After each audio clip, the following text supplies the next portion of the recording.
Mon nom est Théodore Bourbon Junior, Lolo, et je suis cofondateur du groupe Bookman Experience. Et vous avez entendu le nom, Bookman Experience. Donc Bookman, on a choisi ce nom, c'est pour une raison particulière. Ce Bookman, c'est l'homme qui a réussi à démarrer la guerre de l'indépendance en 1791.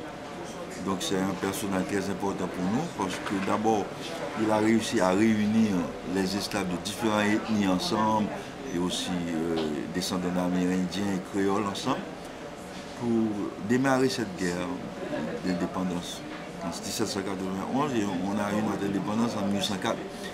Donc Bookman Experience, c'est l'expérience de cette unité qu'on essaie de continuer. On continue. Pas même essayer, on continue cette route d'unification que lui, il a réussi à faire entre les esclaves, dépasser les antagonismes et les différences et les faire connaître qu'avant tout ils sont esclaves et ils sont des hommes aussi.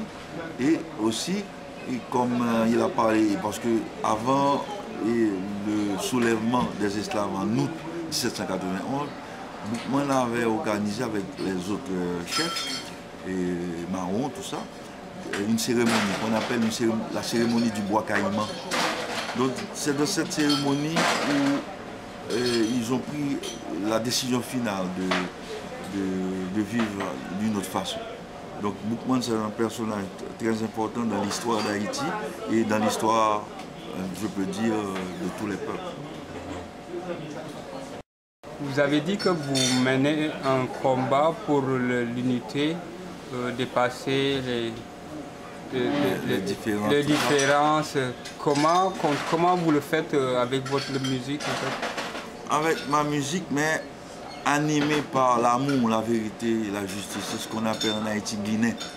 Être Guinéen, c'est être en harmonie avec soi-même. Donc c'est le but de ce monde, de devenir Guinéen, ça veut dire de vivre avec l'amour dans son cœur.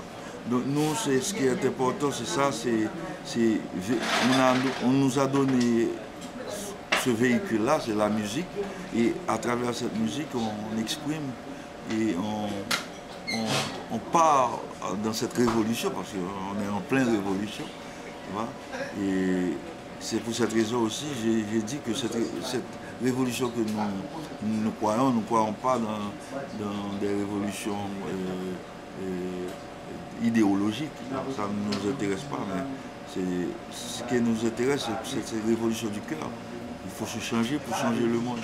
Donc c'est pas seulement donner des théories et puis faire des pressions, ou bien pousser l'homme à vivre de la façon dont vous pensez, d'une personne ou bien un philosophe pense. Mais c'est pas ça. C'est la route de Jésus, de Bouddha, de Krishna, de Mahomet. C'est cette route, c'est la spiritualité qui doit être avant tout, avant la politique sociale, tout ça. C'est la spiritualité. On doit se connaître soi-même. Donc c'est notre combat. Bien entendu, on a toujours pris, il y a des personnes qui ont pris notre musique comme une musique à caractère politique, mais c'est pas vrai. Et c'est pas seulement politique. Notre politique dépend de l'amour, dépend de la façon dont nous regardons les autres, dans la relation entre les hommes. Donc nous, en Haïti, nous avons eu la chance aussi d'avoir une culture très forte. Dans cette culture, nous avons notre organisation du travail, le combi, nous avons organisation, je peux dire, la façon dont la communauté doit vivre, ou bien ça remonte depuis les marrons, c'est les lacous. Les lacous remontent depuis les marrons. C'est une forme de vie basée sur l'entraide, communautarisme. Donc c'est sur l'entraide, sur la famille, maintenant c'est la famille, et un petit peu plus élargi aussi, il peut être mystique aussi, la famille mystique. Mais les lacous, il y a des milliers et des milliers de lacous en Haïti. Donc ça existe toujours en Haïti, mais nous avons, comme je t'avais dit tout à l'heure, Nous avons eu notre indépendance en 1804 à cause de Boukman, toute cette ouverture des Salines. Mais quand nous avons eu notre indépendance, notre élite, entre guillemets, a choisi la manière occidentale de traiter la chose. Donc ça veut dire que les premiers chefs haïtiens, ils ont imité l'Europe au lieu de s'inspirer de ce qu'ils avaient déjà. Et ce que nous avons jusqu'à maintenant, les Lacous, notre façon de voir qui est quand même différente, qui a sa richesse, tout ça. Donc ils ont commencé, l'État, nous avons eu l'État, donc l'État a été toujours contre le vaudou, contre la culture, toujours. Donc l'Église catholique est retournée en Haïti parce que c'était une guerre terrible, la guerre d'indépendance d'Haïti, une guerre d'extermination, je pourrais dire. Donc quand nous avons eu notre indépendance, Dessalines, général en chef, en 1804, Dessalines est devenu empereur, il a été assassiné. Donc nous avons eu l'État que nous avons en Haïti, c'est ce même État que nous avons eu depuis 1806. Donc c'est un État qui pousse les Haïtiens à se raillir. Tu vois? Donc quand l'Église catholique est retournée en Haïti officiellement en 1865, ils ont commencé la guerre contre la culture, contre le vaudou. Donc ils appellent ça la guerre anti-superstitieuse. Donc ils ont, je peux dire, c'est une des institutions qui ont commencé la défaussération d'Haïti. Et ils ont coupé des arbres, ils disent que ces arbres ont des esprits, donc il faut les couper. Voilà.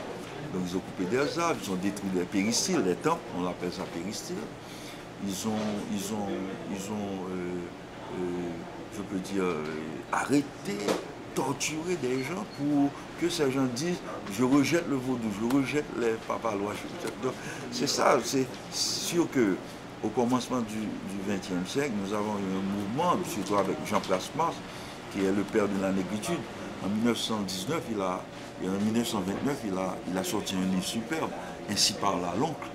Donc c'est un livre vraiment superbe, où il parlait exactement de cette ambiguïté dans la société haïtienne, où il y a des gens qui se croient tout carrément occidental et qui rejettent leur côté africain et amérindien. Donc c'est pour cette raison, nous, notre bataille en Haïti, c'est qu'il n'y ait pas de monde. En Haïti, on appelle le pays en dehors et le pays en dedans. Donc le pays en dehors, je commence par le pays en dedans. Le pays en dedans, c'est l'État, c'est l'Église, il faut parler français, s'habiller à la façon occidentale pour être respecté, tout ça. Le pays en dehors, c'est le vaudou, c'est le péristyles, c'est les lacous. C'est une autre façon de voir les choses aussi. C'est voir l'énergie avant la matière. Donc c'est une autre façon d'appréhender les choses. Et comme je t'ai dit au commencement, donc c'est une guerre pour éliminer cette façon de vivre. Mais heureusement, ça a été toujours un échec. Bien que, après l'Église catholique, les protestants, surtout les fondamentalistes, ils ont commencé à harceler aussi la population haïtienne jusqu'à maintenant. Mais nous avons eu un mouvement en 1940 aussi avec les intellectuels. Je ne pense pas que j'étais toujours là. Il y avait aussi Duvalier, Jacques Roumain qui a écrit Le gouverneur de la Rosée, qui est un chef-d'œuvre. Jacques Roumain. Et eux, ils disaient à cette époque, non, donc il faut respecter la culture, tout ça. Donc, c'est à ce moment que l'Église catholique a fait un retrait. Il n'est pas apparu clairement comme elle était avant, quand elle faisait cette campagne anti-superstitieuse. Mais, comme je te dis, les protestants ont remplacé dans leur façon évangélique, entre guillemets, leur façon fanatique de prêcher. Et ils prêchent partout contre le vaudou, contre notre façon de voir, contre la culture. Donc c'est un combat. Et en 1978, quand j'ai rencontré ma femme en 1978, et c'est avec elle que nous avons fondé Boukman. Nous avons fondé Boukman avec quelques amis, Fanfan Alexis, Tika qui était notre premier guitariste, et Chico Boye qui est le bassiste maintenant de mon fils, de Signe Expérience. Donc avec ces gens-là, nous avons commencé le groupe Boukman Expérience. Nous avons choisi le nom qui a été donné par Fanfan Alexis, parce qu'on cherchait un nom qui devait aller avec ce qu'on devait faire. Donc ils ont choisi Boukman et nous on a dit Expérience, je me rappelle, et on a choisi ce nom. Donc depuis lors, nous avons... Au début c'était un combat pour la justice sociale? Ou bien c'est venu après? C'était, je peux dire, le commencement du mouvement Racine. Il y a la musique Racine, il y a le mouvement Racine. Ouais, mais c'est pas, je ne peux pas dire que c'était le commencement, mais c'était là, les années 80, c'est les années où les artistes de différentes dénominations, comme architectes et peintres, tout ça, et ils commencent à exprimer la culture à travers leur art. Donc nous avons eu Franck Etienne, Tiga, Franck Etienne qui est un célèbre, il vit jusqu'à maintenant, il a 80 ans, mais plein d'énergie. C'est un écrivain extraordinaire qui est, bon, il est toujours candidat à Nobel, à prix Nobel. Franck Etienne, nous avons eu Tiga qui est un peintre, musicien, il est mort, mais extraordinaire. Il a aidé beaucoup de peintres en Haïti, surtout il a un mouvement qu'il a lui-même fondé, c'est le mouvement Soleil, Saint-Soleil. Donc c'est d'inspiration amérindienne, tout ça.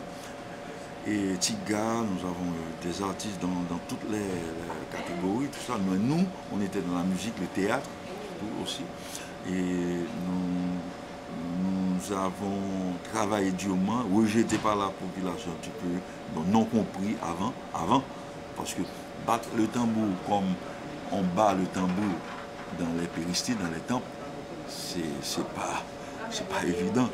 Parce qu'à cette époque, les gens ne pouvaient pas entendre la musique vaudou dans leur salon. C'était dégradant. C'était dégradant. Donc nous, on a commencé petit à petit, encouragé par ma famille aussi. Par mon père qui était un artiste célèbre en Haïti, un comédien célèbre, tambourineur, chanteur, tout ça. Et il nous a encouragés aussi à continuer. Et en 88, exactement, mon père nous a fait jouer dans une pièce il a fait beaucoup jouer avant la représentation de sa pièce. Et en 89, nous avons eu notre premier, je peux dire, prix national avec Panchen Wetchen. Et en 90, c'était Kempa Sauté. Donc c'est le carnaval qui a déclenché tout. Et ce carnaval aussi a déclenché aussi l'animosité des politiciens contre nous aussi. Que c'est Pourquoi? À cause de la vérité qu'on dit. Tu vois. Parce que cette musique... Qu'est-ce que vous dénoncez? Vous dénoncez l'injustice, la façon, l'État. On veut un changement de l'État complètement. On veut la décentralisation, on veut une autre chose, on veut les lacous, on veut apparaître avec notre façon de voir. Donc ça, ils ne veulent pas ça. Ils veulent continuer avec l'État, la façon dont il est, cet État-là, parce que c'est bon pour eux. Ils deviennent riches, comme en Afrique. C'est la même chose, tu vois.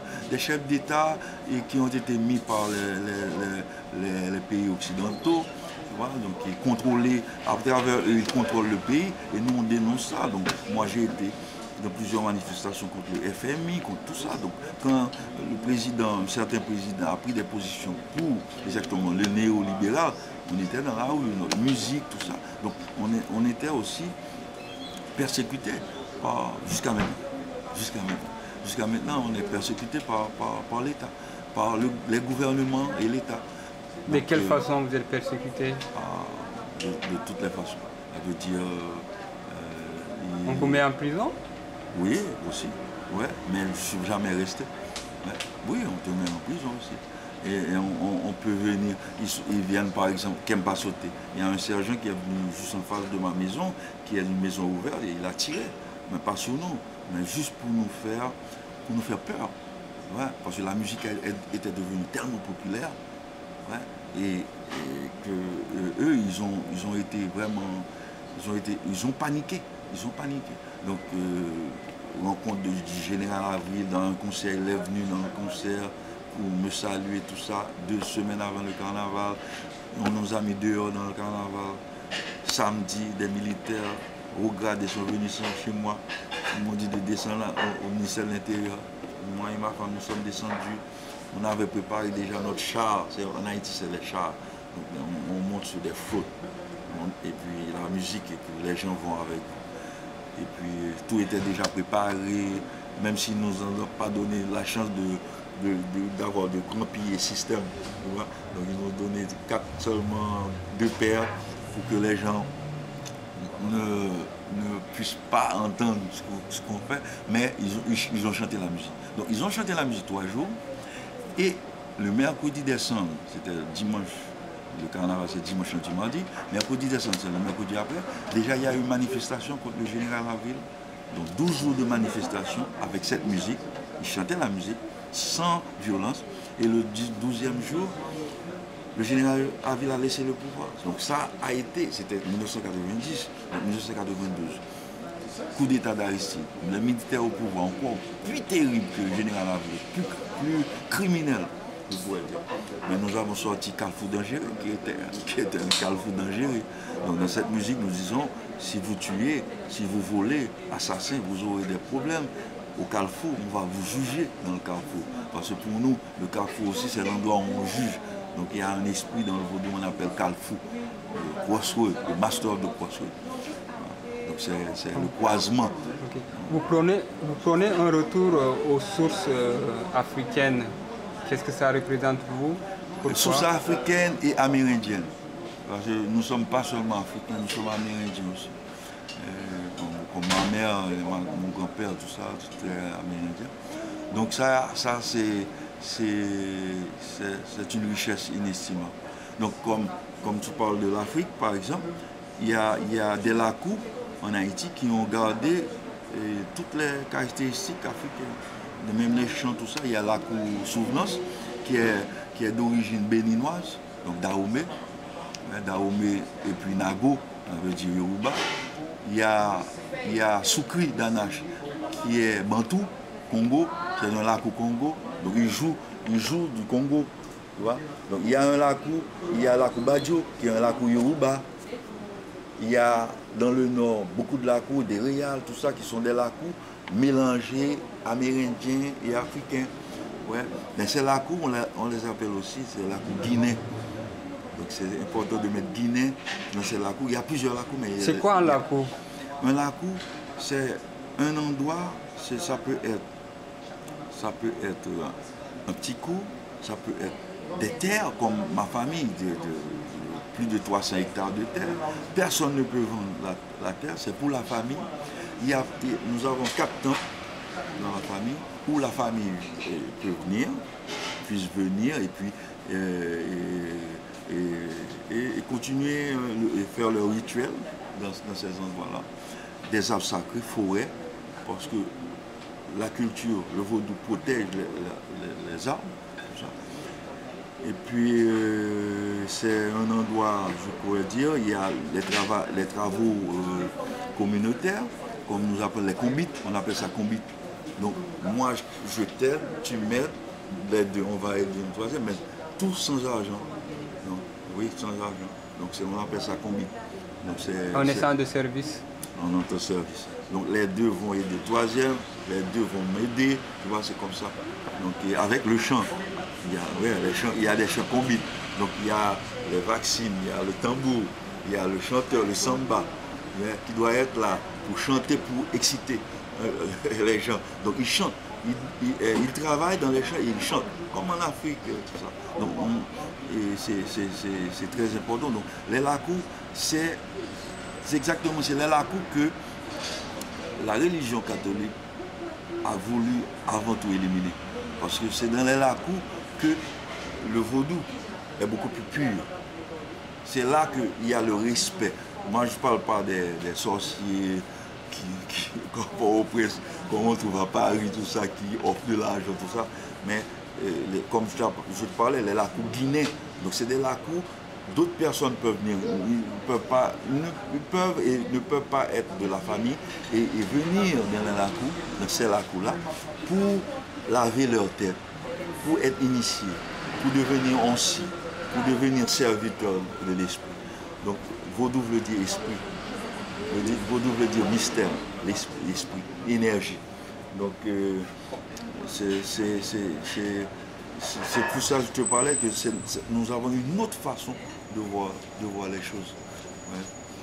Cette autre façon, parce que pour moi, ce que j'ai vu dans ma méditation aussi, c'est que les Occidentaux, dans leur façon de voir, ils voient la matière avant de voir l'énergie, la substance, l'essence des choses. Donc ils vont avant dans la couverture des choses pour comprendre l'intérieur. Nous voyons l'intérieur avant de comprendre l'extérieur, l'énergie. C'est pour cette raison, pour nous, un arbre, c'est pas seulement un arbre pour donner la fraîcheur et un arbre pour nous donner des meubles, tout ça, non. Un arbre, c'est un être sacré. Un arbre peut te communiquer avec d'autres énergies. Un arbre peut t'aider à guérir, peut t'aider toi-même à te trouver, à être guinéen. C'est l'eau pour nous. L'eau en Haïti, c'est sacré.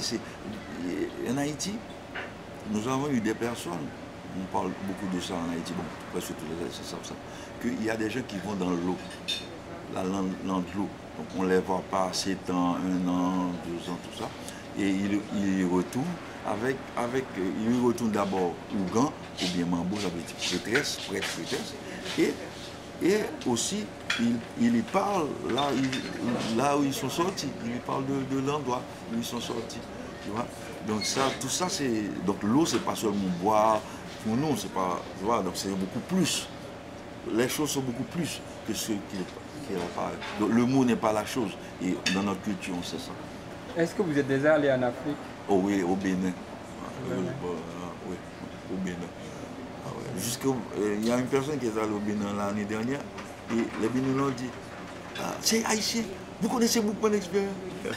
Parce que nous avons fait plusieurs concerts là-bas, et un Béninois est venu, après le concert, m'a dit, dans quelle région tu habites? Mais quel groupe c'est? J'ai dit, non, je suis haïtien. Mais je pensais que c'était une autre façon de chanter le fond B, tu vois. C'est tellement près, tu vois. Donc c'était dans la fête Vodou, nous avons invité. Donc c'était tellement spécial pour nous.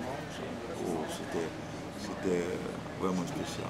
Donc Baba Man m'avait invité plusieurs fois à aller au Sénégal, Ismaëlo. Jusqu'à maintenant, je n'ai pas pu aller au Sénégal et dans d'autres pays en Afrique. Mais ça, je crois que ça va se faire. Merci beaucoup. Merci aussi.